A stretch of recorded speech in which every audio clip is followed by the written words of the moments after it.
परम शांति बापूजी।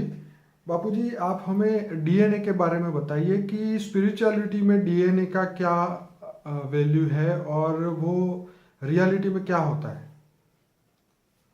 देखो, स्पिरिचुअलिटी और स्थूल चीजें, जो साइंस स्थूल चीजों के हिसाब से डीएनए ढूंढता है। जी। जैसे इन्होंने कोई भी चीज को अपनी बॉडी से डीएनए निकाले तो हम उनको स्पिरिचुअलिटी और स्थूल चीजें दोनों अलग गिनते हैं। जी। स्थूल चीजें जो होती हैं उसके अंदर जो डीएनए आता है, जी। मगर एक्चुअली तो आता है आत्मा से ना। स्पिरिचुअल अगर देखा जाए तो डीएनए कहाँ से बना? क्योंकि शरीर भी तो आत्मा के कारण बनता है। बिल्कुल। शरीर का कारण कौन है? आत्मा। आत्मा। अगर आत्मा नहीं होगी तो शरीर बनाएगा नहीं बन सकता। नहीं। जैसे ये साइंस वाले बताते हैं, गर्भ में भी जब आत्मा होती है, उसका एक शुक्राणु होता है, तब तो शुक्राणु माना आत्मा हुई ना। तो आत्मा से ही शरीर बनता है ना। तो आत्मा से ही शरीर बनता है, तो वो शरीर में जो आता है डीएनए, चाहे कहीं भी हो, तो वो डीएनए शरीर में आता है। मगर वो एक्चुअली डीएनए क्या है? एक्चुअली साइंस की भाषा में जो डीएनए है और स्पिरिचुअल भाषा में डीएनए बहुत अलग है। जैसे आप कहते हैं एक डीएनए दूसरे डीएनए से नहीं मेल खाता, बिल्कुल अलग है ना। ऐसे आप देखा जाए तो हर कोई फेस डीएनए के हिसाब से फेस बनता है।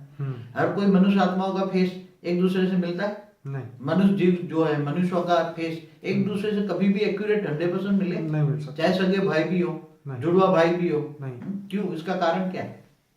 उसका कारण है जो आत्मा है उसके संस्कार के हिसाब से उसका शरीर बनता है।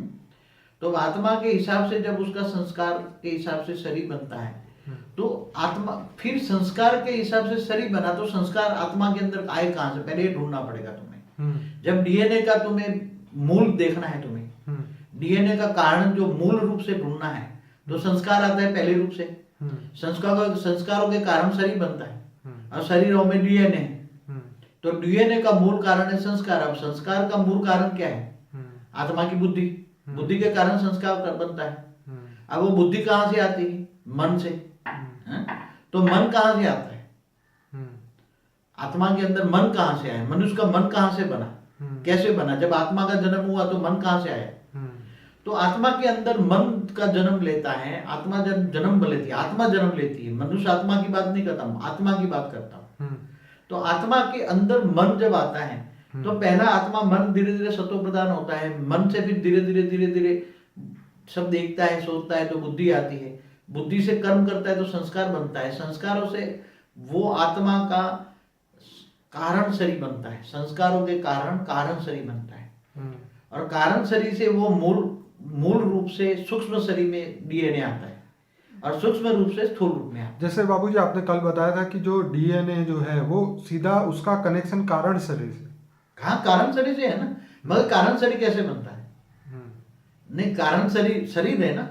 जैसे स्थूल शरीर है, सूक्ष्म शरीर है, ऐसे कारण शरीर है। मगर कारण शरीर कैसे बनता है? कारण शरीर मनुष्य आत्माओं का, कोई भी आत्माओं का शरीर जो बनता है, कारण शरीर बनता है, वो उनके मन के कारण बनता है ना। मन के संस्कारों के कारण बनता है ना। तो तुम्हें अब संस्कार के कारण कारण शरीर बना।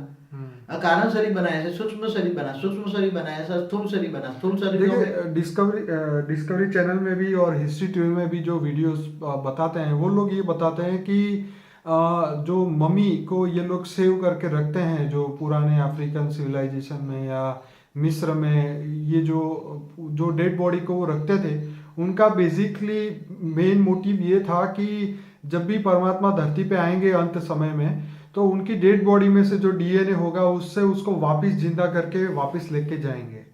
तो क्या ये इससे क्या रिलेट होता है?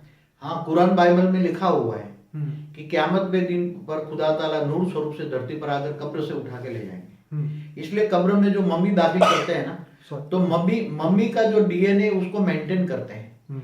तो मम्मी का जो डीएनए मेंटेन इसलिए करते हैं कि जब क़यामत के दिन पर खुदा ताला नूर स्वरूप से जब धरती पर आ गएगा तो उस मनुष्य को इंसान बनाकर वापकर दोबारा स्वर्ग में तुम्हें ले जाएगा, इंसान बनाकर। तो ये डीएनए आज साइंस इतना डेवलप कर रहा है। और एक बार भी मैंने देखा था कि साइंस ये प्रोसेस में है कि डीएनए पर से हूबहू वही मनुष्य आत्मा, वही शरीर, वही सोच, वही मनुष्य आत्मा बनेगी। तो वास्तव में देखा जाए तो आत्मा का एक फ्रैक्शन है डीएनए। क्या? लेकिन बापूजी ये जो जैसे कोई भी मम्मी है तो उसने तो वो आत्मा ने तो शरीर छोड़ दिया, वो शरीर छोड़ के वो आत्मा निकल गई, लेकिन उसने कहीं और जन्म ले लिया। अब उसकी उस डीएनए को निकाल के अगर वो फिर से जिंदा करने की बात करे तो वो तो डबल कॉपी हो गई, नहीं तो ऑलरेडी जन्म ले चुके हैं वो, और ये जो इसमें से नया बनाने जा रहे हैं वो। देखो कोई भी मनुष्य शरीर छोड़ देता है, मगर स्थूल शरीर के अंदर सूक्ष्म शरीर के अंश रह जाते हैं। ठीक है। और सूक्ष्म शरीर के अंश के साथ साथ कारण शरीर के भी अंश रह जाते हैं। और कारण शरीर का एक एक पॉइंट, एक एक सेल माने डीएनए कहा जाता है। तो वो सेल क्या है, कारण शरीर का सेल क्या है, वो डीएनए है। और वो डीएनए कारण शरीर का एक फ्रैक्शन ही है। और कारण शरीर है आत्मा का अंश। कारण शरीर है आत्मा का अंश, आत्मा का अंश। तो आत्मा तो बड़े रूप से तो आत्मा निकल गई।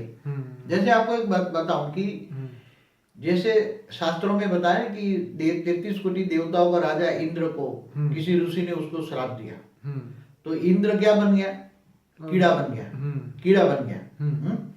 अब तो वो उसकी आत्मा कीड़ा बन गई ना, तो उसकी आत्मा में कितना डिफरेंस आ गया। अब जो कीड़ा वाला डीएनए और उसकी आत्मा हो गई ना, तो वो कीड़े नहीं, फिर दोबारा वो कीड़े से फिर देवता बन गया। नारद मुनि ने आपको समझाया, तो तुम तो इंद्र हो, तुम इंद्र हो, तुम्हें ज्ञान दिया, फिर उसने पावर दिया, तो वो फिर से दोबारा इंद्र बन गया तपस्या करने के बाद। तो आत्मा में तपस्या, तो वो एक जीव बन गया ना। तो जीव एक डीएनए है ना, तो वो डीएनए पर से आप साइंस प्रोसेस कर रहे हैं, वो प्रोसेस में है। एक बार बताया था, बना देंगे, प्रोसेस में है कि डीएनए पर से हो बहू वही मनुष्य आत्मा बनेगी। तो आत्मा का आंशिक रूप ही डीएनए है जी। तो ये कई लोग डीएनए मेडिटेशन और डीएनए रिपेयर और ये बहुत सारी बातें मतलब पूरी दुनिया में चल रहा है, तो क्या ये डीएनए रिपेयर करना या डीएनए मेडिटेशन करना, क्या ये पॉसिबल है? क्या